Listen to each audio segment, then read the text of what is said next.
Have you ever heard of neuroplasticity? This means that changing the way we think can actually change the structure of our brain. So basically, when you change how you think, you change how you feel. I've been learning about this and I think it's so fascinating, and I do recognize that yes, sometimes life can be stressful, but sometimes my biggest source of stress is actually my own head and my own thinking. And with how our brain works, if we practice thinking positive thoughts and changing our mindsets, then it'll be a little bit easier next time to think up these positive thoughts because our brain is changing, and I think that's pretty cool. So I've been thinking about my own mindsets and how minimalism and simplifying my life has helped me to change the way I think about certain things. So in today's video, I want to share with you 10 unhelpful mindsets that I have decluttered for a happier and simpler life. And some of these have been quite easy and natural to change and let go of, while others are definitely still a work in progress. But they've all been very helpful for me to change and let go and declutter from my own head. So let's talk about it. Before we begin, I quickly want to thank Skillshare for being the sponsor for today's video. Skillshare is an online learning platform where you can take classes about basically anything, and I've been taking their classes for years now.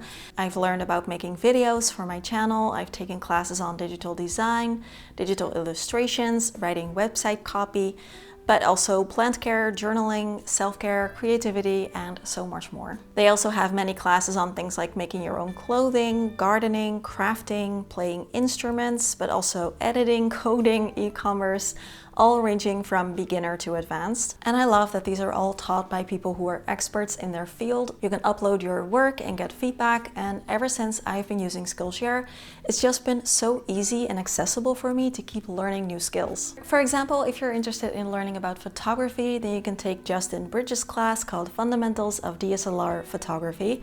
I took this class as well back when I first got my new camera, and he taught me about exposure, shutter speed, aperture. It was such a helpful class, and within 1 hour and 90 minutes, I went from someone who had this camera and didn't know what to do with it to now having a basic understanding and being able to use it for my work. If you also enjoy learning new things and deepening your skills, your knowledge, or just trying out different hobbies and interests, I really recommend giving Skillshare a try. And you can even do that for free, because the first 500 people to click my link in the description box can get a 1-month free trial. So you can try as many classes as you want for a whole month to see how you like it. Huge thank you to Skillshare for sponsoring today's video and supporting the channel. And let's begin with the video. Let me just take off my socks because I'm kind of hot in this sweater. I haven't talked that much today yet, and my voice is, I don't know, it's not really woken up yet. So the first mindset I want to talk about today that I decluttered is this idea that I'm only as good as my output.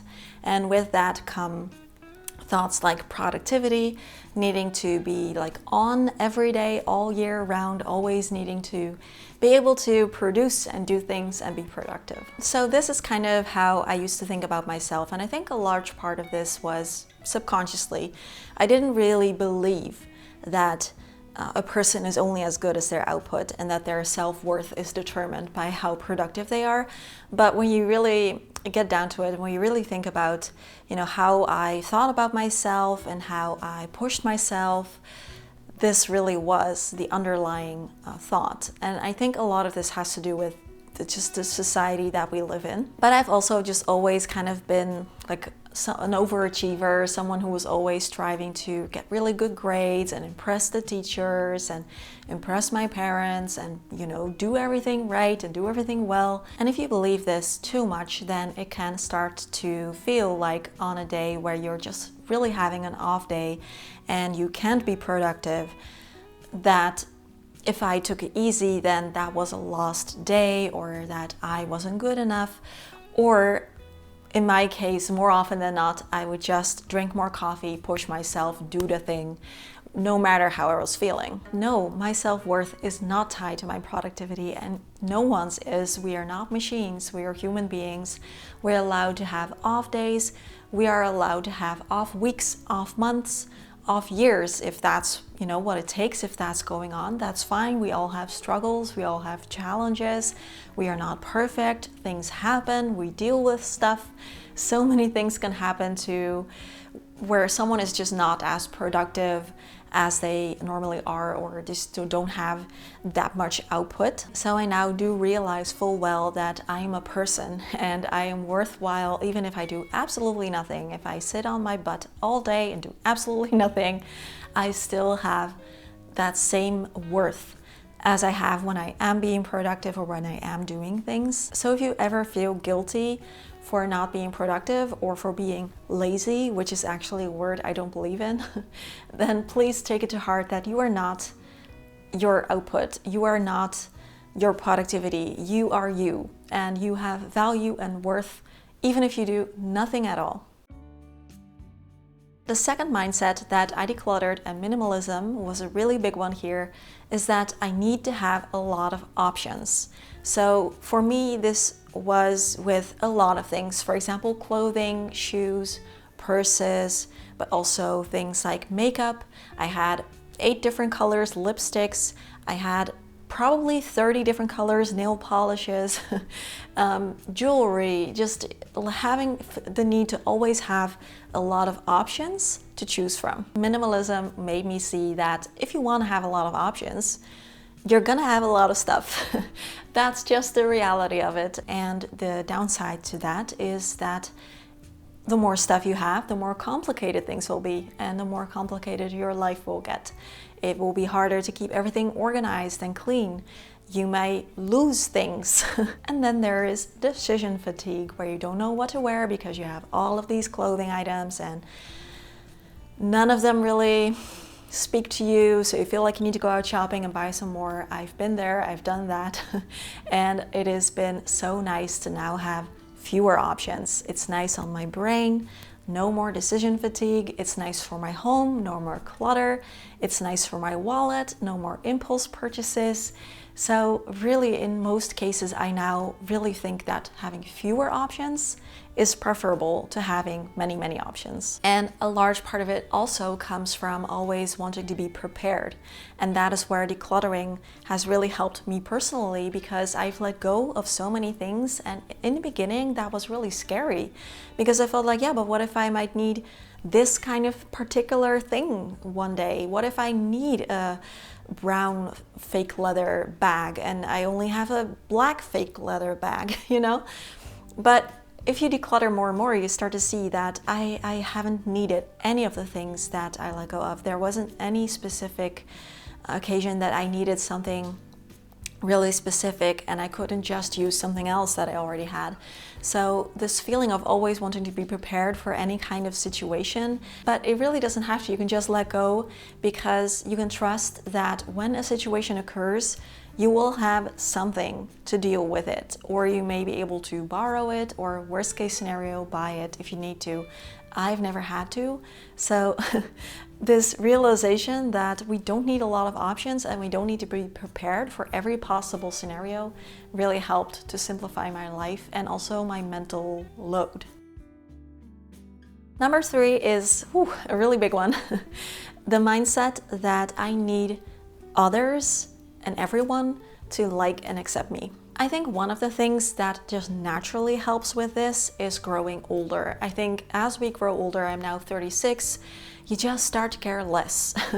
I am now in my area of I just don't really care anymore if someone doesn't like me, and it is very freeing. So I think it has to do in part with just age. And I also think that minimalism and simplifying have helped me with this as well, because when you start to get rid of all the excess and all the noise, you start to kind of strip down your life to what you really find value in, what you really find important, and you get to know yourself better in that process. And if you get to know yourself better, you know who you are, what you find important, and you start to see like, yeah, I actually kind of like who I am. If someone else doesn't, then yeah, that's fine. And something else I heard recently, and I don't remember who said this, but she said it's okay to be the villain in someone else's story. And that struck a chord with me. If you have maybe like a falling out with someone and something happened and you kind of feel like you were not the bad guy in that story, but the way that they experience it, or maybe even tell people the story, you come off as the bad guy. And that's always been a little bit hard for me to like be like, no, but that's not what happened. But really, it's okay.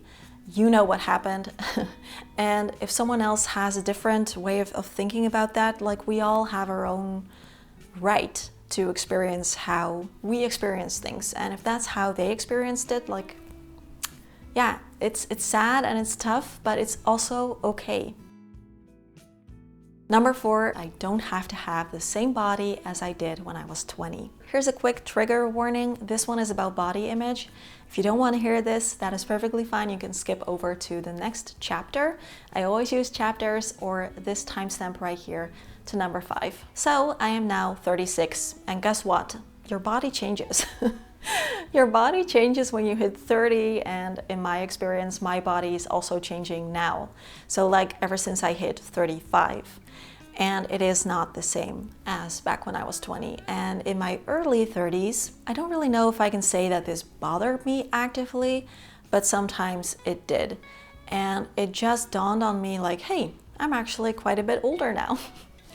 And it makes sense that my body is different because things change naturally when you age. I do need to be more mindful now of what I'm eating and how much exercise and movement I'm getting to keep my weight stable than when I was 20, when I could basically eat anything. It was very easy for me to keep my weight stable, and now it is something that I have to really think about a lot more. And the funny thing is that even though my weight has changed and my body has changed ever since I was like 20, I now feel so much more confident in my body and in my, like, everything basically. Back when I was 20, I was actually really insecure. So while I do try to care for my body by eating a lot of healthy things and getting good exercise, which is for me actually more like a mental health thing, more so than a physical health thing, but you know, it does both. I ask myself with anything that I do, is this something that I would want to keep up for the rest of my life? And if the answer is no, then I'm not going to do it. It's a whole different approach when you care for your body than when you're working on your body because it's not good enough the way that it is now. You're basically doing the same things or roughly the same things, but it comes from such a healthier place. And that's where I'm at right now. I can honestly say that I have let go of this mindset that my body needs to stay the same for the rest of my life because it is so unrealistic and so unnecessary. Number 5 of the mindsets that I let go and declutter is that I need a large social circle in order not to be lonely. I've always been someone who really treasures deep connections with people and people that have been in my life for a very long time. Most of my friends now I've known for many, many years, sometimes more than 20 years, and that is something that I greatly, greatly value and appreciate. But I've never had a large social circle, and all the people that I do know also don't really know each other. So I don't have that friend group where, you know, you go out with a friend group or you go on vacation with a friend groups, things like that. I've never really had. I've always had one-on-one connections and that's basically how my life is. I also don't have a very large family, and most of my family I'm not really in touch with, at least not actively. If I was to give a party, it's not like I could invite 30 or 40 or 50 people because I don't know that many people. And that used to always make me a little bit insecure, and it made me feel a little bit lonely because you see these things on TV and you're like, oh, my life isn't really like that. And this is a mindset that I purposefully decluttered and decided, you know what, this isn't true. This isn't true. I am blessed with lots of deep, great connections in my life, and I'm so grateful for it, and I'm not alone or lonely at all. It's just that my social circle isn't necessarily very wide, but it is very deep, if you know what I mean, and that is so meaningful to me. And it's funny because I used to be that kind of person who, when I, for example, left a job, I would keep my old colleagues' numbers in my phone for years, because that way the list of numbers and the people in your phone is not very short because you're keeping all of those numbers for a very long time, even if you're not really in touch with those people anymore. And after a while, I was like, no, these people have been in my phone for 3 years. We haven't talked for 3 years. Like, I'm taking all of them out. I'm fine with a short list of people in my phone if those people are actually a part of my life and actually like love and care for these people. It's funny how it comes out in little ways like that. Alright, this next one is also a really big one, and I have to honestly admit this is a work in progress for me still, and it is the scarcity mindset. For me, this goes with a little bit of anxiety around money, but also I really like to apply this with the concept of time. So the scarcity mindset is one where you really focus on the feeling of lack or this worry or anxiety that there won't be enough. And the opposite of the scarcity mindset is the abundance mindset, where you really believe that things like money and time are always available and you won't ever like run out, or well, obviously you will run out of time someday, but you know what I mean, like there's an abundance, and it's not really focused on this fear and anxiety, but rather it focuses on this feeling of trusting and having faith that things will work out. Back when I was young, I had an older brother, older sister, and we had our parents, and my parents both worked a lot and they had to work really hard to make ends meet. So we always had food to eat and stuff. Like they worked very hard to make sure that we had everything that we needed. But there was a lot of stress around money when I was growing up in my family. And I remember even as a kid always worrying about if I wanted something, like, can I ask for this? Probably, maybe not, because like I was worried for our finances when I was even a little kid. And I think that in part, at least, played a role in, for me, just kind of always feeling a little bit scared about maybe not having money for like my retirement or emergencies. What really helped for me is focusing a lot on gratitude and on letting go of control and having faith that everything will work out. Just being like, hey, there is enough, things will work out, and really repeating that to yourself a lot. It has completely changed how I think about these things, and I have a lot less anxiety about this now. And what I am trying to do now with this scarcity versus abundance mindset is view my time like that as well. So even if I have a lot to do in a day, instead of being like, oh, I have no time, I have all these things to do, I just tell myself I have all the time in the world. I have all the time today. And it just feels so much better. It just feels so much better than you're always rushing because you feel like you don't have enough time to do everything. And like, I have all the time in the world. Things will take as long as they will take, and it will all be fine. And it's a much better way of thinking about it, in my opinion. Number 7 is the mindset that my house always needs to be perfectly clean. I would say this also has to do with being a little bit of a control freak, wanting your environment to always be perfect. Again, a lot of this had to do, for me anyway, with letting go, and in this case, embracing imperfection and not striving for keeping your house perfectly clean all the time, because I've learned that if you want your house to always be perfectly clean, then you can basically never stop cleaning. Because as soon as you dust something, like the next day there will be dust there again. That's just how cleaning goes, unfortunately. So, you know, it is so hard to keep your house perfectly clean. There's always going to be something that needs doing.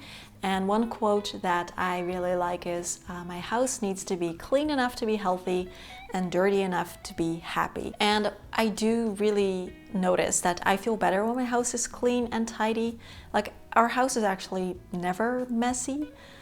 That's not me bragging, it's just that we don't have enough stuff for this to get messy.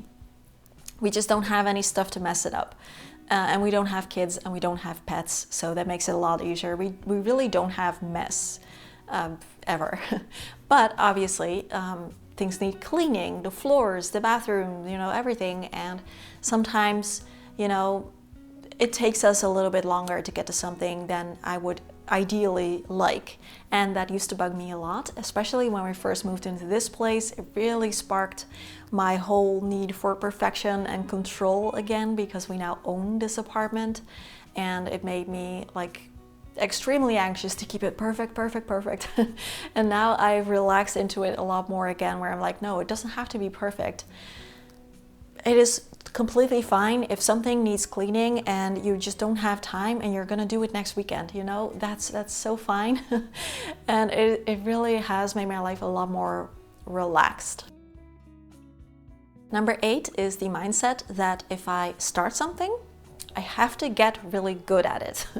So I think, you know, when you look at this list, it probably gives you an idea of the sort of person that I used to be, and that I guess that maybe I still am a little bit in my core. I've had this approach with many things, and it keeps you from trying something, because I subconsciously was thinking like, if I start this new hobby, if I explore this new interest, I need to stick with it, I need to get good at it, I need to see improvements, I need to have this skill be a skill for the rest of my life, I can't ever give it up.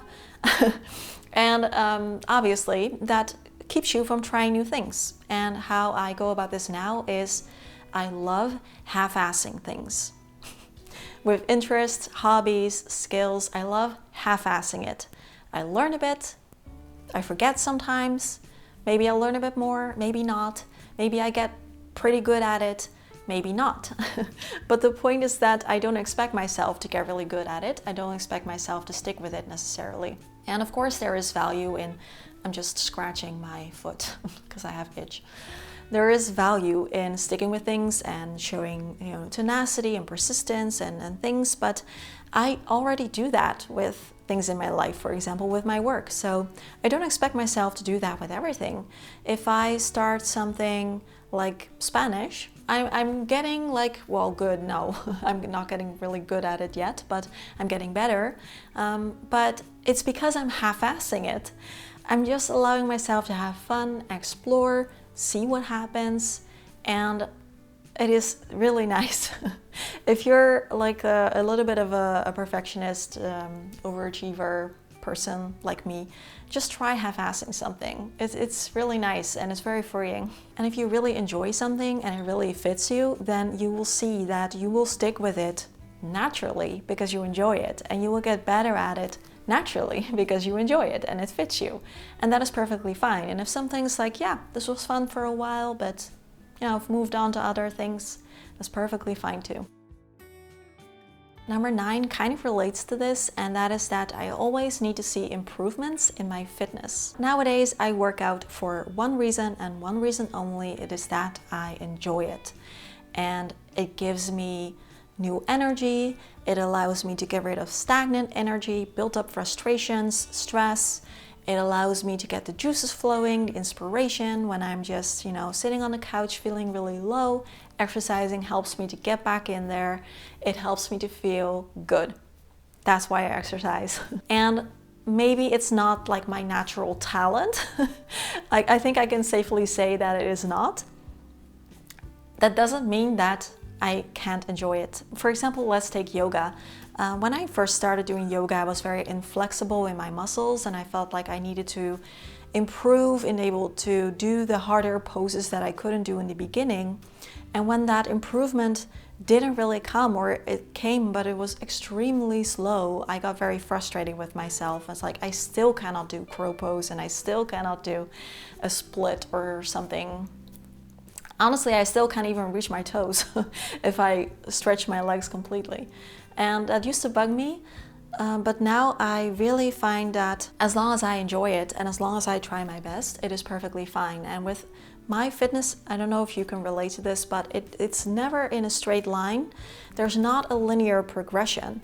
It's very much in ebbs and flows. And sometimes there's progress, and sometimes there's actually like, what's the opposite of progress?